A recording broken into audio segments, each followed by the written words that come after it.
Pemirsa, Jalan Palembang Betung yang sebelumnya bergelombang dan dikeluhkan pengguna jalan karena membahayakan, saat ini sudah terlihat mulus karena dilakukan pengerukan dan perbaikan sejak akhir November lalu.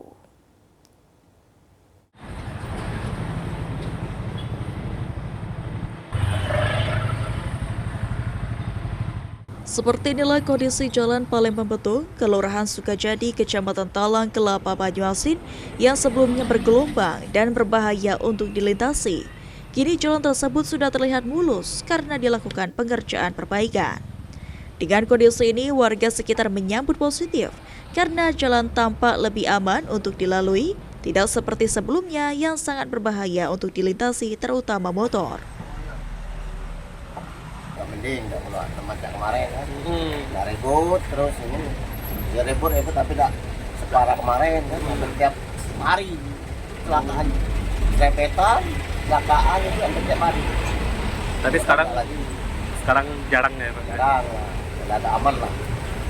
Bisa memerintahkan perbaikilah bagus bagaimana kalau supaya jangan macet lagi kan, kasihan lah yang naik motor.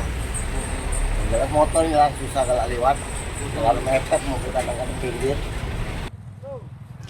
Senada dengan Darto, pengendara lain yang mengungkapkan lebih nyaman melintasi Jalan Palembang Betung khususnya di sekitaran KM 12 setelah gelombang jalan dikeruk dan diratakan.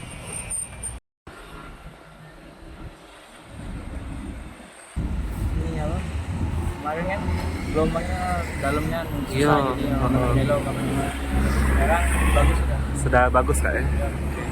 Kak, mungkin kita sebagai pengendara apa Kak harapan ke depan Kak? Ya, semakin bagus ya, biar jangan aspal lagi, Ini biar nyaman. lebih nyaman lagi Kak ya? Apalagi kita sering lihat sini Kak ya? Iya. Rutin lihat sini. Proses perbaikan ruas Palembang Betung mulai dilakukan pada tanggal 21 November, menyusul banyaknya laporan masyarakat terkait kecelakaan dan kemacetan. Rencananya, proses perbaikan akan selesai pada pertengahan Desember mendatang. Hafid Zainul, PAL TV.